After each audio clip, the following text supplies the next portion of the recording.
प्रभु यीशु मसीह के नाम में आपको अनुग्रह, शांति और आशीष मिले। एक महाशय थे और ये अच्छा परमेश्वर पर विश्वास रखते थे और परमेश्वर का ज्ञान औरों के साथ भी बांटते थे, प्रवचन भी देते थे। लेकिन ऐसे 2 साल बीत गए और उसके बाद एक ऐसा समय आया इनके जीवन में कि इनको नास्तिकता के विचार सताने लगे और कई महीनों तक उनके मन में नास्तिकता के विचार आते थे और इससे वो इतना परेशान हो गए कि उनको अपने आप से ही शर्म आने लग गई कि मैं औरों को तो परमेश्वर का ज्ञान देता हूं, लेकिन मन ही मन में परमेश्वर के एग्जिस्टेंस पर, कि परमेश्वर होता है, इस बात पे मैं शक करने लगा हूं। क्योंकि ईमानदार व्यक्ति था तो अपने आप से तो झूठ नहीं बोल सकता था। लेकिन उसके साथ एक घटना हुई। एक दिन वो एक जंगल के रास्ते से एक शहर से या एक गांव से दूसरे गांव जा रहे थे और ऐसे ही किसी कारण अपना हाथ की तरफ उन्होंने देखा। तो जब हाथ को देख रहे थे तो एकदम एक सूखा उड़ता हुआ पत्ता आकर उनकी उंगलियों के बीच अटक गया और उनको बड़ा एक दबाव से मन में महसूस हुआ, बोझ सा आया। बस उस पत्ते को लिया उन्होंने और सूरज की रोशनी के सामने रखकर उसको देखा। यानी सूरज की रोशनी और अपने आंख के बीच में उन्होंने वो पत्ते को रखा, पेड़ के सूखे पत्ते को, और उस पत्ते को ही देखकर उनके अंदर इतना एक आभार, एक आराधना, एक स्तुति सृष्टिकर्ता के प्रति उभर के निकली। उस पत्ते के ही अत्यंत जिज्ञासु और अद्भुत रचना को देखकर उसका विश्वास फिर ताजा हो गया।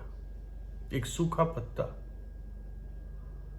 उसी से परमेश्वर ने उससे वापस बातचीत की कि मैं हूं सृष्टिकर्ता, मैं जीवित हूं। और दोबारा वो हरा भरा हो गया अपने आनंद में, अपने विश्वास में, और अपनी सेवा करता रहा। एक सूखे पत्ते से भी परमेश्वर बात करता है कि मैं मौजूद हूं, है ना। बाइबल बताती है कि परमेश्वर ने अपने आप को प्रकट किया है। किस किस तरह उसने अपने आप को प्रकट किया है मनुष्य जाति पर। सबसे पहला, परमेश्वर ने हमारे विवेक में अपना ज्ञान दिया है। नास्तिक भी जानता है कि परमेश्वर है, वो सिर्फ झूठ बोलता है कि परमेश्वर नहीं है। क्योंकि अगर वो जीवित व्यक्ति है तो उसके पास विवेक है, और विवेक है तो उसके अंदर परमेश्वर ने उस ज्ञान की चिप डाली है। दूसरा, परमेश्वर सृष्टि के द्वारा बातें करता है। तीसरा, जो उसने हमें लिखित वचन दिया है, पवित्र बाइबल जिसे हम कहते हैं, उसके द्वारा वो बातें करता है। और चौथा, इस आखिरी समयों में परमेश्वर स्वयं देहधारी होकर इस जगत में आया। प्रभु यीशु मसीह, जिसके द्वारा आज पूरे जगत से पापों की क्षमा और प्रायश्चित के बारे में परमेश्वर बातें करता है। विवेक मनुष्य को बताता है क्या सही है क्या गलत है। विवेक मनुष्य को कायल करता है और याद दिलाता है कि तेरा न्याय होगा, एक दिन तो तेरा न्याय होगा ही, सब बातों का हिसाब होगा। इसलिए जब एक आदमी पाप करता है तो वो अपने आप को दोषी महसूस करता है।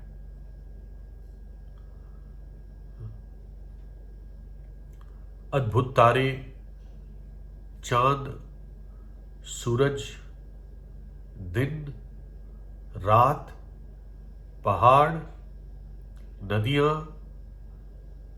पेड़, पौधे, पक्षी, जानवर, रेंगने वाले जंतु, पानी का जो एक पूरा मछली की दुनिया है, ये सब लगातार बात करते रहते हैं कि सृष्टि करता है, वो जीवित है ना, और उसी ने मनुष्य को अपनी समानता में बनाया है।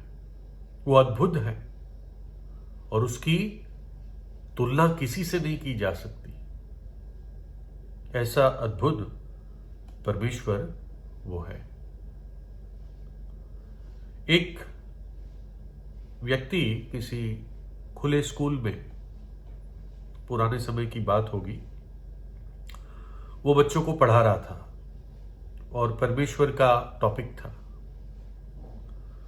तो एक व्यक्ति जो पास से गुजर रहा था, जो अपने आप को बहुत विद्वान और उच्च समझता था, उसने बीच में दखल देकर कहा, अरे मनुष्य का आत्मा और ईश्वर का आत्मा एक ही चीज है, ये अलग अलग नहीं है।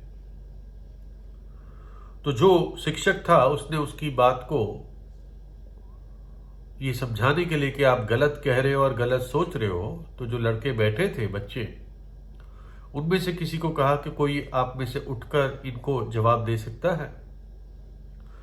तो एक लड़का खड़ा हुआ और उसने कहा कि मनुष्य की आत्मा की तो सृष्टि की गई है, परंतु परमेश्वर स्वयं उसका सृष्टि करता है। यानी मनुष्य की आत्मा भी परमेश्वर ने बनाई है। उसकी सांस जब आदम में फूंकी गई, तब आदम एक जीवित व्यक्ति बना। मनुष्य की आत्मा पाप से भरी हुई है, परंतु परमेश्वर का आत्मा पूरी रीति से पवित्र और पाप रहित है। मनुष्य की आत्मा दुख में, संकट में, उदासी में आ जाती है, परंतु परमेश्वर का आत्मा खुशी और शांति देने के काबिल है। इसलिए दोनों एक नहीं हो सकते हैं। एक सृष्टि है और दूसरा सृष्टि करता है। मनुष्य के पाप के कारण परमेश्वर का आत्मा मनुष्य की आत्मा के साथ वास नहीं कर सकता। एक पवित्र अशुद्ध के साथ वास नहीं कर सकता, संगति नहीं रख सकता। जब संसार पर पहला दंड या न्याय आया था जल प्रलय के रूप में, नूह के समय, जो आज से हम अंदाजे से कह सकते हैं करीब 4,500 साल पहले, तो जब बहुत भयंकर पाप, उपद्रव, मारकाट और अजीब ऐसे रिश्ते दुनिया में बढ़ गए थे, और तब परमेश्वर ने यह कहा, और परमेश्वर ने कहा, मेरा आत्मा मनुष्य से सदा वाद विवाद करता ना रहेगा, क्योंकि मनुष्य भी शरीर है और उसका समय 120 वर्ष का होगा। यानी परमेश्वर ने 120 वर्ष दिए मनुष्य को पश्चाताप करने के लिए। तो ये कहा, मेरा आत्मा सदा उसकी आत्मा से वाद विवाद नहीं करेगा।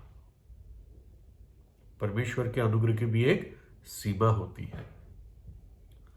यानी उस समय, उस युग में परमेश्वर ने मनुष्य को पश्चाताप करने के लिए 120 वर्ष दिए,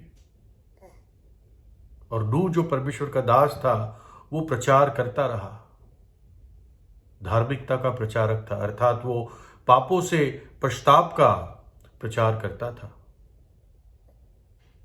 वैसे ही आज जो प्रभु यीशु मसीह इस जगत में आया हुआ है, आज से 2000 साल पहले करीब, और क्रूस पर मेरे और आपके लिए अपनी जान दे दी, अपना पवित्र लहू बहा दिया, तीसरे दिन जी उठा और वापस स्वर्ग में चला गया है। और आज उसका पवित्र आत्मा इस जगत में है, लोगों के दिलों पर खटखटा रहा है, लोगों को पाप के लिए कायल करता है। और परमेश्वर ने ये अनुग्रह का समय दिया है कि मनुष्य पश्चाताप कर ले, मन फिरा ले, आने वाले क्रोध से, भयानक समयों से, और बाइबल जैसे महाक्लेश कहती है उससे बच जाए, आने वाले प्रकोप से भागो।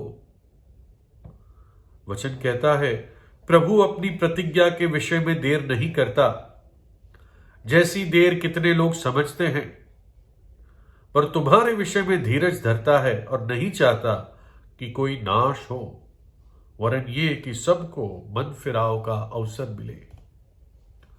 वो एक पिता है, वो परमेश्वर है, वो चाहता है सबको मन फिराव का, पश्चाताप का अवसर मिले, सबको उद्धार और मुक्ति पाने का मौका मिले। सिर्फ ज्ञान वालों को, सिर्फ पढ़े लिखों को, सिर्फ जो लोग अपने आप को उच्च समझते हैं उनको, सिर्फ समाज के अपर सोसाइटी के लोगों को, क्या इन्हीं को मौका उद्धार मुक्ति का मिलता है? परमेश्वर कहता है नहीं, ऐसा नहीं। वो कहता है सबको मन फिराव का मौका मिले।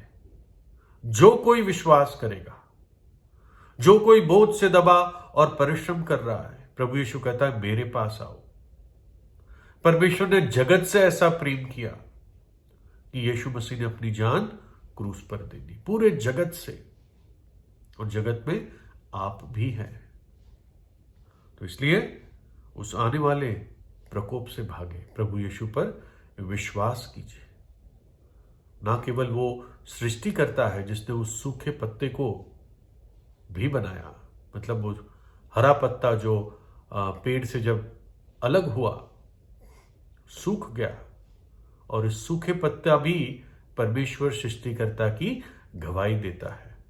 तो ना केवल वो सृष्टि करता है परंतु उद्धार करता है। मनुष्य पर उसका दुगना अधिकार है, ना केवल उसकी सृष्टि की परंतु मनुष्य को भयानक नरक के दंड से बचाने के लिए कलवरी के क्रूस पर अपनी जान दे दी, अपना पवित्र लहू बहा दिया, ताकि जब पापी पश्चाताप करके विश्वास करता है तो यीशु मसीह का लहू उसे सब पापों से शुद्ध करता है। तो प्रभु यीशु आपको आशीष दे और आपसे बातचीत करे।